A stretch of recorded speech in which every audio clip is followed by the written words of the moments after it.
آج کی کہانی کا نام ہے آخری قتل۔ پہاڑ کی اس بلندی پر گہرا سکوت تھا۔ پچھلے پہر کا زرد اور بیمار چاند کبھی کا غروب ہو چکا تھا اور اب ہر طرف دھند پھیل گئی تھی۔ اچانک اسے محسوس ہوا جیسے اس کے آس پاس کوئی شخص موجود ہے۔ اس احساس کے ساتھ ہی اس کی ریڑھ کی ہڈی میں ایک سرسراہٹ سی دوڑ گئی اور جسم کا رواں رواں کھڑا ہو گیا۔ یوں محسوس ہوا جیسے کوئی آہستہ آہستہ اس کے قریب آ رہا ہے۔ قدموں کی چاپ سنی جا رہی تھی۔ وہ بے حس کھڑا رہا۔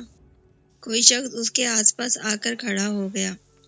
خوف کی وجہ سے وہ گردن گھما کر دیکھ بھی نہ سکا۔ ٹھنڈی اور کوہستانی ہوا کے باوجود اس کا سارا جسم پسینے میں نہا گیا۔ اس نے اپنے آپ کو سنبھالنے کی کوشش کی اور اعصاب کو قابو کرنے لگا۔ اس کے جسم پر ابھی تک قیدیوں کا لباس تھا اور وہ تھکن، بھوک اور نیند سے بری طرح پریشان تھا، اور اب خوف بھی اس پر مسلط ہو گیا تھا۔ لمحہ با لمحہ بڑھتی ہوئی دھند نے سارے ماحول کو ڈھانپ لیا تھا۔ چند قدم کے فاصلے کے بعد کوئی چیز ٹھیک نظر نہ آ رہی تھی۔ رائف نے چاقو نکالنے کے لیے جیب میں ہاتھ ڈالا۔ یہ چاقو اس نے قید خانے میں ایک چمچے سے بنایا تھا اور ابھی تک اس کو استعمال کرنے کا موقع ہی نہ مل سکا تھا۔ اس نے جیب سے چاقو نکالا ہی تھا کہ ایک بہت مدھم اور پرسکون آواز سنائی دی۔ دفاع یا حملے کی کوئی ضرورت نہیں ہے۔ رائف تیزی سے مڑا۔ اس کے سامنے ایک نوجوان لڑکی کھڑی تھی۔ لڑکی بے انتہا خوبصورت تھی۔ اس کے انداز سے اطمینان اور سکون ظاہر ہو رہا تھا۔ متناسب جسم کی مالک تھی۔ خوبصورت اور لمبے بال بے ترتیبی سے پشت پر پھیلے ہوئے تھے۔ جلد ملائم اور صاف تھی۔ بڑی بڑی نیلی آنکھوں میں ہلکی سی مسکراہٹ تھی، ایسی مسکراہٹ جو رائف کے خوف کا مذاق اڑا رہی تھی۔ میں تمہیں خوفزدہ نہیں کرنا چاہتی تھی، لڑکی نے آہستہ سے کہا۔ رائف نے سوچا، ممکن ہے یہ لڑکی تنہا ہو یا ہو سکتا ہے کہ آس پاس کوئی اور بھی موجود ہے۔ بہرحال یہ محسوس کر کے لڑکی اسے خوفزدہ کر رہی ہے۔ اسے سخت طیش آ گیا، مگر اس نے غصے کو چھپاتے ہوئے پوچھا، یہاں کس کے ساتھ آئی ہو لڑکی؟ کسی کے ساتھ نہیں، اکیلے ہی آئی ہوں۔ بہتر ہے سچ بولو، تم نے میرا تعاقب کیوں کیا؟ میں نے تمہارا تعاقب تو ہرگز نہیں کیا۔ یہ تو ایسے ہی اچانک مڈ بھیڑ ہو گئی۔ لیکن میں نے تمہارے قدموں کی چاپ بھی نہیں سنی، یقیناً نہیں سنی ہوگی۔ ہم پہاڑی لوگ ہلکے پاؤں دھڑنے کے عادی ہوتے ہیں۔ آخر اس ویرانے میں اور اس وقت تمہارا کیا کام ہو سکتا ہے؟ لڑکی ہنس پڑی۔ گہری خاموشی میں اس کی آواز بڑی پر اسرار معلوم ہوئی۔ تم بہت جذباتی اور غصیلے ہو۔ میں نے تم جیسا آدمی پہلے نہیں دیکھا۔ تم کو مجھ سے ڈرنا نہیں چاہیے۔ روئے زمین پر کوئی ایسا نہیں ہے جس سے میں ڈروں۔ میں نے تم سے پوچھا تھا کہ یہاں کیا کرنے آئی ہو؟ تم اس قدر پریشان ہو اور بری طرح خوفزدہ ہو کہ اس کی کوئی نہ کوئی وجہ تو ہوگی۔ اوہ اچھا، تو یہ لو، اب تمہارے پریشان اور خوف زدہ ہونے کی باری ہے۔ رائف نے اپنا چاقو سنبھالا۔ کیا کرتے ہو؟ لڑکی بڑی اطمینان سے بولی، کیا تم ایڈگر نہیں ہو؟ وہی آدمی جس نے آج جیل سے دوسری جیل میں منتقل ہوتے وقت اپنے محافظ کو مار ڈالا تھا اور مفرور ہو گیا تھا۔ میں نے آج تمہاری تصویر اخبار میں دیکھی تھی اور تمام تفصیل غور سے پڑھی تھی۔ رائف نے سختی سے اپنے دانت بھینچے۔ اس کے جبڑے کی ہڈیاں ابھر آئیں۔ لڑکی اسی اطمینان اور سکون سے پوچھتی رہی، اخبار والوں نے لکھا ہے کہ تم بڑے بے رحم اور خطرناک ہو۔ انہوں نے تمہارا بڑا ڈراؤنا نقشہ کھینچا تھا۔ تمہاری تصویر سے بھی وحشت ٹپک رہی تھی، مگر اس وقت تو تم خوفزدہ نظر آ رہے ہو، بری طرح سہمے ہوئے، بالکل بچے کی طرح۔ تمہیں اس وقت مجھ سے خوف محسوس نہیں ہوتا؟ ہرگز نہیں۔ وہ کیوں؟ ظاہر ہے اس وقت جو لڑکی ان پہاڑوں میں تنہا گھومنے پھرنے آئے گی، وہ بھلا کس سے خوف کھاتی ہوگی؟ میں تمام خوف پر غالب آ جاتی ہوں۔ لڑکی کمر لچکاتی بڑے اطمینان سے رائف کے قریب ایک پتھر پر بیٹھ گئی اور شانوں کو بڑے دلفریب انداز میں حرکت دیتے ہوئے بولی، میں کسی سے نہیں ڈرتی۔ تم سے تو بالکل خوف محسوس نہیں ہو رہا۔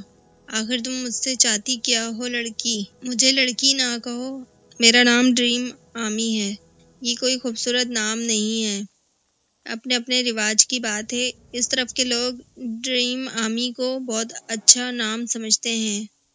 بہت خوب محترمہ ڈریم آرمی، اب آپ بتائیں آپ کو مجھ سے کیا کام ہے؟ مسٹر رائف، تم یقیناً بھوکے ہوگے۔ میں نے تمہارا صحیح نام لیا ہے نا؟ ہاں، میرا نام رائف ہی ہے۔ 4 روز ہو گئے تم بھوکے پیاسے مارے مارے پھر رہے ہو، اور یقیناً تمہارے پاس ایک دھیلا بھی نہیں ہوگا۔ میرے متعلق پریشان ہونے کی ضرورت نہیں ہے، اپنا مطلب بتاؤ۔ اور تم اس قیدیوں والے لباس میں پہاڑ سے اتر کر شہر کی طرف بھی نہیں جا سکتے۔ کیوں، میں ٹھیک کہہ رہی ہوں نا؟ رائف کو لڑکی کے اس اطمینان اور سرد مزاجی پر تاؤ آ گیا۔ بکواس بند کرو، صرف اپنا مطلب بیان کرو۔ آخر تم کو مجھ سے کیا کام ہے؟ ڈریم آرمی نے رائف کے الفاظ پر کوئی توجہ نہ دی۔ اس نے رائف کی آنکھوں میں گھڑتے ہوئے کہا، مجھے معلوم ہے کہ تم خوراک کہاں سے حاصل کر سکتے ہو، اور اس لباس سے چھٹکارا پانے کے لیے کپڑے کہاں سے مل سکتے ہیں۔ وہ رائف کے قریب کھسک آئی اور اپنا سر اس سے ملاتے ہوئے بولی، اور ایک کثیر رقم بھی ہاتھ لگ سکتی ہے، تقریباً $2000۔ تمہیں یقین ہے جو کچھ کہہ رہی ہو سچ ہے؟ بالکل، اس میں شبہ نہیں کہ تم بہت خوبصورت ہو، مگر مجھ جیسے آدمی کو بے وقوف بنانا ذرا مشکل ہے۔ بس بہت ہوا، اب تم چپ چاپ یہاں سے کھسک جاؤ۔ خوراک، لباس اور ایک بھاری رقم، کیا تم نہیں چاہتے کہ تم ان چیزوں کو حاصل کر کے اطمینان سے کہیں چلے جاؤ؟ تم تو یوں کہہ رہی ہو جیسے یہ تمام چیزیں میرے سامنے رکھی ہوئی ہیں، بس ہاتھ بڑھانے کی دیر ہے۔ یقین کرو ایسا ہی معاملہ ہے، اگرچہ اب مزید بے وقوف بننے کی طاقت نہیں ہے، مگر پھر بھی کیا میں یہ پوچھ سکتا ہوں کہ یہ چیزیں کہاں سے مل سکتی ہیں؟ یہاں سے صرف 1 کلومیٹر کے فاصلے پر ایک گھر سے۔ تمام چیزیں اسی گھر سے مل جائیں گی۔ ہاں، تم چاہتی ہو میں تمہارے ساتھ اس گھر تک جاؤں؟ ہاں۔ آخر تم مجھ پر اس قدر مہربان کیوں ہو؟ تم میری مدد کرنا کیوں چاہتی ہو؟ میری سمجھ میں کچھ نہیں آ رہا۔ سیدھی سی بات ہے، یعنی تمہیں میرا ایک کام کرنا ہوگا۔ 1 نہیں 10۔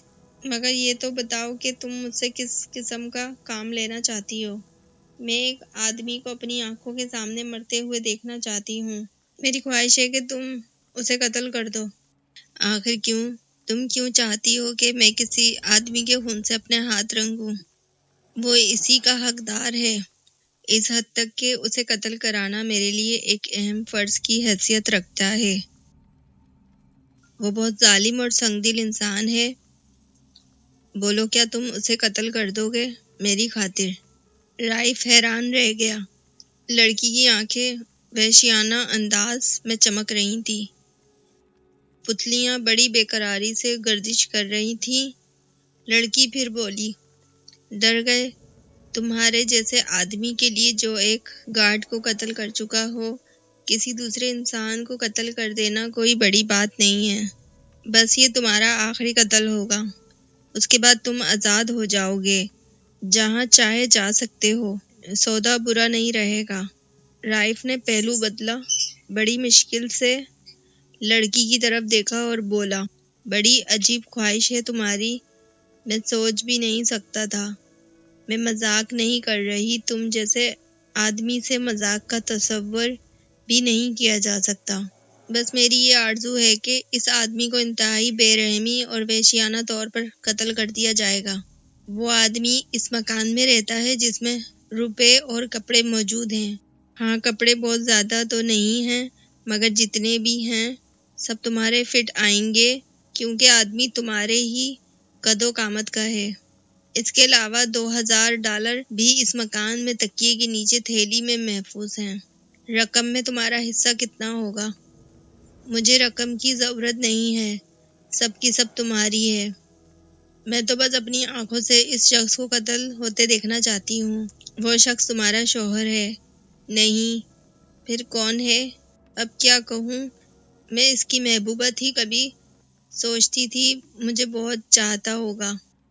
کچھ ایسا ہی معاملہ ہے، جب اس کا دل مجھ سے سیر ہو گیا تو ٹھکرا دیا اور دوسری لڑکی میں دلچسپی لینے لگا۔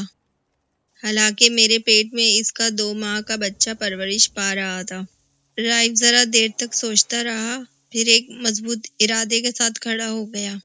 بہت اچھا محترمہ ڈریم آمی، مگر سوچ لو اگر کسی قسم کا دھوکہ ہوا تو میرا حشر جو ہو سو ہو، مگر چاقو سب سے پہلے تمہارے ہی پیٹ میں اترے گا۔ میں تمہارے ساتھ چلتا ہوں چونکہ تم نے انتہائی بے چارگی سے مدد کی درخواست کی ہے، اس لیے تمہاری آرزو ضرور پوری ہوگی۔ تم اپنی آنکھوں سے اس شخص کو خون میں نہاتے دیکھو گی۔ لڑکی خوشی سے کھل اٹھی۔ بڑے جذباتی انداز میں اس نے پوچھا، تو تم واقعی اسے قتل کر دو گے؟ ہاں، میرے لیے ایک قتل زیادہ یا ایک قتل کم کوئی فرق نہیں پڑتا۔ میں خوش ہوں، بہت خوش۔ اب وہ کسی دوسری لڑکی کو میرے حال تک نہ پہنچا سکے گا۔ تمہارے قتل کرنے میں کوئی دشواری پیش نہ آئے گی کیونکہ وہ گہری نیند سو رہا ہے۔ تمہیں کیسے معلوم؟ تمہیں اس سے کوئی بحث نہیں کہ مجھے کیسے معلوم؟ تم نے کہا تھا وہ مکان یہاں سے 1 کلومیٹر کے فاصلے پر ہے۔ ہاں کہا تھا۔ بہت خوب، میں تمہارے ساتھ چلوں گی، اور اگر برا نہ مانو تو ایک بازو پکڑے رکھوں۔ اگر تمہاری نظر میں یہ ضروری ہے تو مجھے کوئی اعتراض نہیں ہے۔ لڑکی تیزی سے فاصلہ طے کر رہی تھی۔ ایک جگہ راستہ بہت تنگ تھا، ایک ہی آدمی گزر سکتا تھا۔ مجبوراً رائف کو لڑکی کا بازو چھوڑنا پڑا۔ آگے راستہ کشادہ تھا۔ لڑکی وہاں جا کر رک گئی اور رائف کا انتظار کرنے لگی۔ رائف پہنچا تو لڑکی نے اپنا بایاں بازو اس کی طرف بڑھا دیا، مگر اس بار رائف نے لڑکی کا بازو نہیں پکڑا۔ وہ دونوں ساتھ چلنے لگے۔ ذرا دیر بعد دور ایک چھوٹا سا سیاہ دھبا سا دکھائی دیا۔ لڑکی نے اس دھبے کی طرف اشارہ کیا۔ وہ رہا اس شخص کا مکان۔ میرا خیال ہے ذرا جلدی کرنا چاہیے، لوگ جاگنے لگ گئے ہوں گے۔ رائف نے آستین سے پیشانی کا پسینہ صاف کیا اور کہا، ڈریم آمی، اگرچہ مجھے تمہارے متعلق کافی اطمینان اور اعتبار ہے، مگر پھر بھی احتیاط کا تقاضا ہے کہ تم میرے ساتھ مکان میں داخل ہو۔ اس قسم کے کاموں میں ذرا احتیاط برتنا ہوتی ہے۔ تم جو کہو گے وہی کروں گی مسٹر رائف۔ میں تو بس اس سنگ دل انسان کے مرنے کا تماشا اپنی آنکھوں سے دیکھنا چاہتی ہوں۔ رائف لڑکی کے ساتھ مکان میں داخل ہوا۔ لڑکی بڑے مطمئن اور نپے تلے انداز میں اس کے ساتھ چل رہی تھی۔ رائف دل میں سوچ رہا تھا، خوبصورت لڑکی، تجھے خواہش ہے تو بے وفا شخص کے آخری خونی لمحات کا نظارہ کر لے۔ پگلی، تیرا بھی تو آخری وقت آ پہنچا ہے۔ یہ مکان تیرا قبرستان ثابت ہوگا۔ ڈریم آمی، تو کس قدر خوبصورت ہے، مگر تجھے بھی مرنا پڑے گا۔ مجھے افسوس تو ہوگا، مگر اس کے علاوہ چارہ بھی کیا ہے؟ میں اپنے اصول سے مجبور ہوں۔ میں قتل کے چشمدید گواہ کو کبھی نہیں چھوڑتا۔ میرے لیے ایک قتل زیادہ یا ایک قتل کم کوئی اہمیت نہیں رکھتا۔ میرے لیے اہم یہ ہے کہ میں کس طرح پرسکون اور مطمئن طریقے سے زندہ رہ سکتا ہوں۔ دروازے پر تالا نہیں پڑا ہوا تھا۔ رائف نے آہستگی سے دروازہ کھولا۔ دونوں اندر داخل ہوئے۔ چھوٹا سا کمرہ بہت صاف ستھرا تھا۔ ضرورت کی تقریباً ہر چیز موجود تھی۔ سامنے الماری میں شراب کی مختلف قسم کی بوتلیں بڑے قرینے سے سجی ہوئی تھیں۔ رائف نے کمرے میں طائرانہ نظر دوڑائی۔ کھانے پینے کی کافی چیزیں موجود تھیں۔ ایک شخص بستر پر پڑا سو رہا تھا اور کمرے میں شراب کی بو پھیلی ہوئی تھی۔ رائف بستر کے نزدیک گیا۔ اسے اندازہ ہو گیا کہ وہ بری طرح پیے ہوئے تھا اور نیند میں ڈوبا ہوا تھا۔ بو اس کے سانس کے ساتھ خارج ہو کر کمرے میں پھیل رہی تھی۔ رائف نے ڈریم آمی کی طرف دیکھا۔ اب کیا دیر ہے؟ رقم سرہانے ہے۔ یہ بات نہیں ہے۔ مجھے یقین ہے کہ تم مجھ سے جھوٹ نہ بولو گی۔ مجھے تم پر اعتماد ہے۔ شکر ہے، مجھ پر اعتبار تو آیا، مگر اب جلدی کرو۔ رائف نے چاقو جیب سے نکالا اور بستر کے قریب پہنچ کر پے در پے وار دل کے مقام پر کیے۔ وہ شخص غالباً پہلے ہی وار میں ختم ہو چکا تھا، کیونکہ اس نے کوئی حرکت نہیں کی اور نہ کوئی آواز بلند کی۔ رائف نے چاقو کھینچا اور بستر کی چادر سے صاف کرنے لگا۔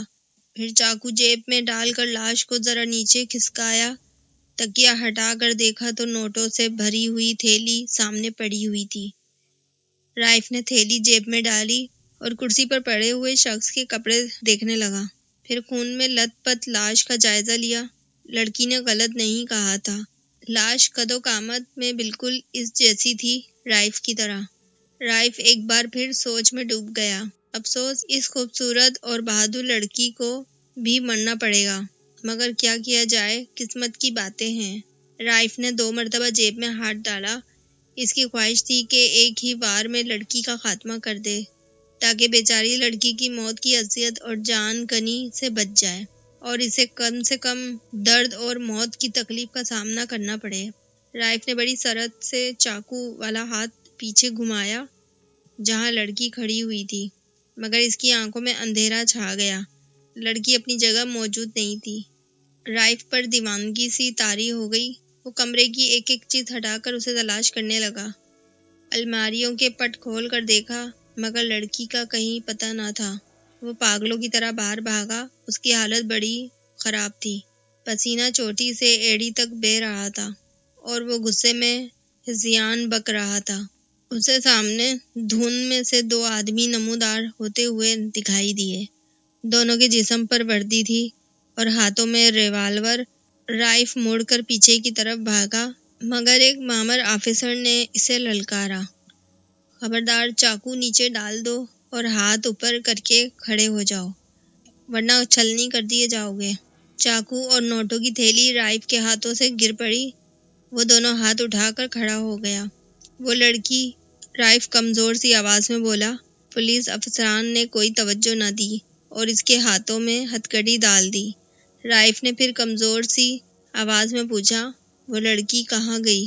پولیس آفیسر نے حیرت سے پوچھا، کون سی لڑکی؟ پھر اپنے ساتھی کی طرف مڑ کر بولا، ہاں، ور تم نے راستے میں کوئی لڑکی دیکھی؟ نہیں، اس نے بھی حیرت سے جواب دیا۔ ایک آفیسر کمرے میں داخل ہوا اور بستر پر پڑی ہوئی خون میں لت پت لاش کو دیکھ کر چونک پڑا۔ پھر وہ رائف کے قریب آیا اور اسے غور سے دیکھنے لگا۔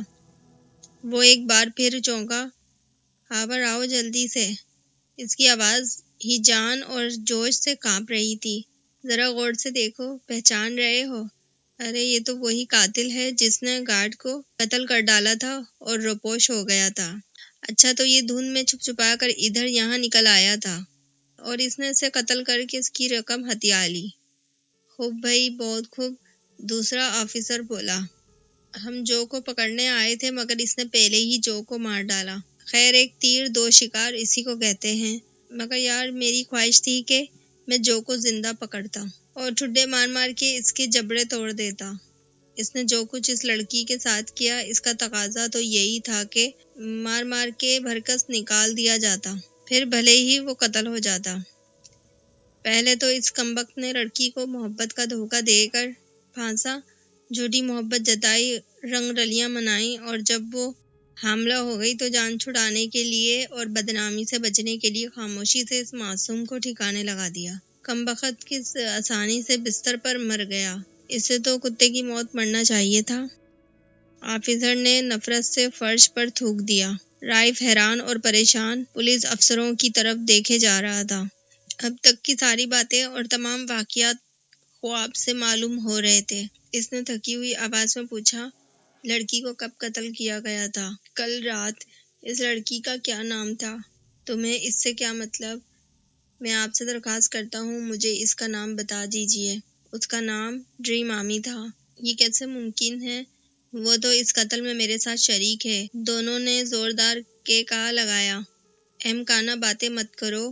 تم کسی کو اپنے جرم میں شریک ظاہر کر کے اپنے جرم کی اہمیت کم نہیں کر سکتے۔ تم نے جو گارڈ کو مارا ہے، وہ جرم تمہیں بجلی کی کرسی پر بٹھانے کے لیے کافی ہے۔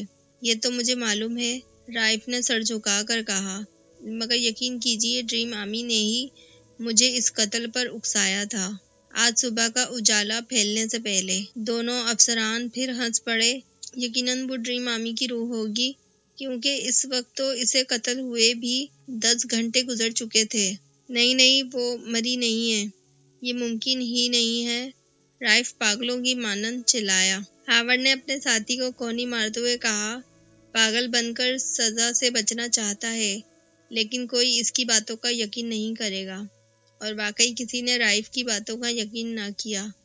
خود رائف بجلی کی کرسی پر بیٹھنے کے بعد زندگی کے آخری لمحات تک یہ ماننے سے انکار کرتا رہا کہ ڈریم آمی جو اسے پہاڑ پر ملی تھی، در حقیقت وہی لڑکی تھی جو مقتول کی محبوبہ تھی اور جو نے اسے بدنامی سے بچنے کے لیے قتل کر ڈالا تھا۔ یہ تھی آج کی کہانی۔ کیسی لگی کامنٹس میں ضرور بتائیے گا۔ کسی اور اسی طرح کی کہانی کے ساتھ ملاقات ہوگی۔ اللہ حافظ۔